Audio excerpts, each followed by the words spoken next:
Hello, hello, hello. Ẹ̀yin èèyàn mi, good morning. A kú ọ̀sán, a kú ìyálẹ̀ta, a kú alẹ́ ní gbogbo ibikíbi tẹ́ wà tẹ́ ń gbọ́ wọn mi. Pẹ̀lú àsìkò yín lọ́hùn. Ògo Ọlọ́run, àánú Ọlọ́run, ààbò Ọlọ́run yóò dájú lórí wa. Lágbára ẹ̀jẹ̀ Jésù. Lónìí, àánú kò ní fi wá sílẹ̀ o. Jésù Olúwa wa. Àmín. Nǹkan tí mo ní kí gbogbo wa tẹ́tí gbọ́ lówùúrọ̀ yìí ni nǹkan tó yìí ń ṣẹlẹ̀ ní ààfin Kábíyèsí. Ṣé mo sọ fún wa wípé àná ni coronation Kábíyèsí Ọjájá bẹ̀rẹ̀ tí wọ́n bẹ̀rẹ̀ sí ní tọ́ni Naomi ó ní accident kékeré tó ń fẹ́ kó yọjú sí coronation yẹn tó ń fi pé títí Ọlọ́run ò jẹ́ kí ẹni ẹlẹ́ni kó jókòó sípò Naomi torí ẹ̀ wọ́n gbógun wọ́n rò pé bóyá ọjọ́ àná yẹn ò lè hold ẹ̀sìn pẹ̀lú orí ọ̀fẹ́ àti agbára Kristi Jésù. Ó dáa kí èèyàn máa sin Ọlọ́run nínú ìwà mímọ́ àti ní òdodo. Bẹ́ẹ̀ ni, láì ro tọmọnìkejì ní ibi. Gbogbo ibi tó bá ń rò pẹ̀lú ẹni tó ń ṣe rere, tó ń ṣe dáadáa, tínú ẹ̀ mọ́ sọ́mọnìkejì, gbogbo ibi náà máa padà sọ́ńtọ̀ lórí back to sender náà ń pe irú nǹkan bẹ́ẹ̀. Ẹ̀yin èèyàn mi, Ọlọ́run wá ṣe ìyanu pẹ̀lú bí Naomi ṣe wà ní hospital lánàá yẹn. Ọlọ́run gba gbogbo ògo, ó gba gbogbo ìyìn, ó gba gbogbo agbára. Ó dìde lórí àkéte àìsàn tó wà. Ọlọ́run ló ṣe, Ọlọ́run fún ní okun àtàgbàrà from above pé ó gbọ́dọ̀ wà níbẹ̀. Wọ́n ní fẹ́ lómi ìṣe ẹ̀. Wọ́n nígbà tí gbogbo nǹkan tó àwọn olórí yẹn ti ṣe, wọ́n ní mostly ìyá ìgbéra yẹn, Mariam, wọ́n nígbà tó ń pe gbogbo everybody sórí high table. Wọ́n ní pé wọ́n retí Naomi o, ọkọ ẹ̀ ní kò ní pẹ́ dé. Ọkọ ẹ̀ lérò pé kó rest. Sórí seat ẹ, tó bá pè sórí seat, ọmọ ẹ̀ ló máa jókòó sí seat ẹ. Wọ́n ò ní fẹ́ lómi ìṣe ẹ̀. Ọmọ yẹn ló jókòó sí o. Tádé ni káwọ̀ náà pè sórí seat pé kó jókòó. Ṣé mo sọ fún wa gbogbo seat pátápátá tó ń gbé sí ẹ̀gbẹ́ tó ń rò pé àwọn olórí lè wá jókòó síbẹ̀. Bọ́n ṣe máa ń ṣe bó ṣe yẹ kó rí. Ó yẹ káwọn olórí yẹn kán yí Kábíyèsí ká. Wọ́n sọ wípé ó ń ṣe coronation 10 years anniversary. First time tó máa ṣe tó ti fẹ́ ṣe nígbà tí àwọn olórí tó kó gbogbo àwọn olórí counterfeit yẹn fake olórí wà. Tó wá pé wọ́n ṣe dáadáa ni. Tó wá pé wọ́n ṣe ẹni ibi ni. Coronation àná yẹn ó ṣojú gbogbo everybody.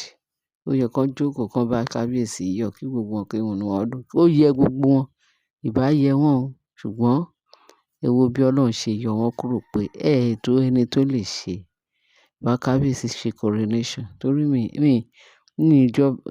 bá Kábíyèsí jẹ ọba, ṣe olórí gidi. Ọlọ́run pààrọ̀ wọn àbí ó pààrọ̀ wọn? Ó pààrọ̀ wọn. Naomi tó ní nǹkan ẹ̀, Ọlọ́run wá mú wá sí ìmúṣẹ pé ìjọ yẹn òun ló máa jókòó. Bẹ́ẹ̀ tí wọ́n lérò pé àwọn ọ̀tá sọ pé láyé pé wọ́n ò ní gbà. Ẹ wo bọ́lọ́run ṣe disappoint wọn. Wọ́n níbi tán ní kí gbégbé má gbé, ibẹ̀ ló ń gbé. Ọlọ́run wá ṣe ìyanu. Naomi tún padà, ó wá sí coronation yẹn. Ó dẹ̀ jókòó sí ìjókòó ayé ẹ̀. Torí ọmọ ẹ̀ jókòó dè. Ó bá jókòó dè. Ó bá jókòó dé orí chair. Naomi dé, ó jókòó sórí chair. Kí ló dé tá a dúpẹ́ lọ́dọ̀ Ọlọ́run? Ọlọ́run, ta ló sọ pé aṣiwèrè nìkan ló sọ pé kò sọ̀lọ̀. Ọlọ́run bẹ bí tàtijọ́. ó dẹ̀ ń ṣe bẹbẹ bí tàtijọ́. A wá láàsín baba bí tàtijọ́. K'Ọlọ́run kó fún wa ní oore ọ̀fẹ́ láti sin Ọlọ́run àti lótìítọ́ àti lódodo nípa agbára Kristi nítorí pé Ọlọ́run ó ń gbé ni. Ọlọ́run ń gbé ni o. Ààbò Ọlọ́run dẹ̀ ń dájú lórí wa. In as much pé òun ló lẹ̀mí wa, a ó máa sìn lótìítọ́ àti bó ṣe yẹ. Ní orúkọ Jésù Kristi Olúwa wa. Amen. Wọ́n ní níṣe ni àtún tí gbogbo wọn sórí síìtì ṣe ni Naomi, ṣe ni Mariam. Wọ́n ló bínú kó gbogbo èèyàn ó wà very obvious pé wọ́n ní tẹ bá rí gbogbo àwọn olórí yẹn lánàá pé inú bí ojú wọn ò dáa. Wọ́n dàbí àlejò. Ìgbà tí kábíyèsí ò pé wọn. Kò pé wọn sí nǹkan tó fẹ́ ṣe. Kò pé wọn sí nǹkan ní ẹ̀.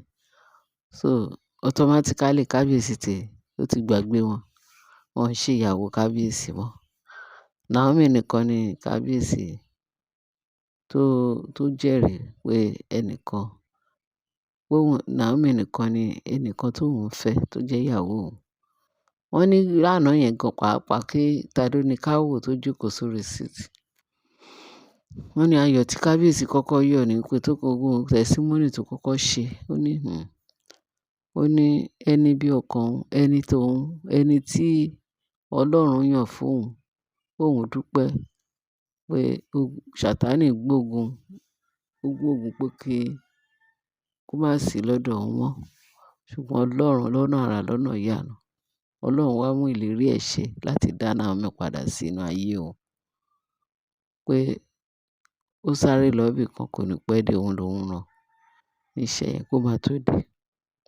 Wọ́n ló sọ fún wọn bẹ́ẹ̀. Lóòótọ́ pẹ̀lú ìgbàgbọ́ nínú oore ọ̀fẹ́ Ọlọ́run.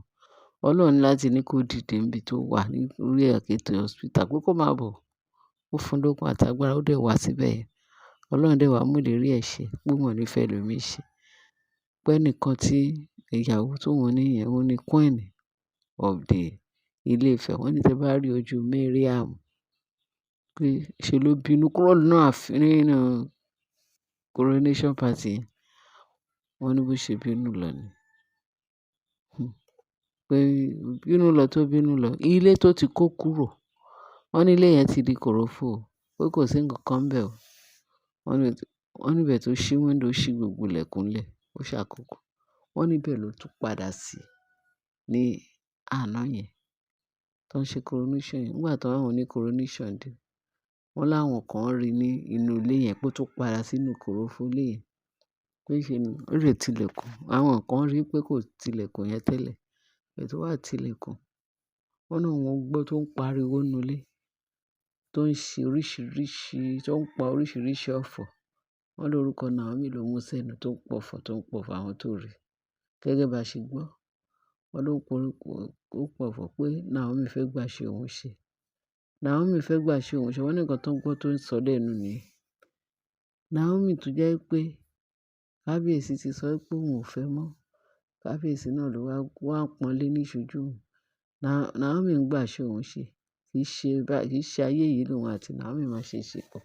Kì í ṣe ayé yìí ni Naomi máa ṣe. Wọ́n ló bẹ̀rẹ̀ sí ní pe oríṣìíríṣìí lórúkọ Naomi láti fún cantation. Ẹ wo bọ́lọ́run ṣe gbàgbára lọ́wọ́ ẹ̀. Wọ́n ní wọ́n ṣí ilẹ̀kùn, wọ́n jálẹ̀kùn yẹn pé kí ni? Fáṣírí ẹ̀ tútù ariwo ẹ̀ tún yá. Pé wọ́n tún le lánàá yẹn ẹsẹ̀ ò balẹ̀.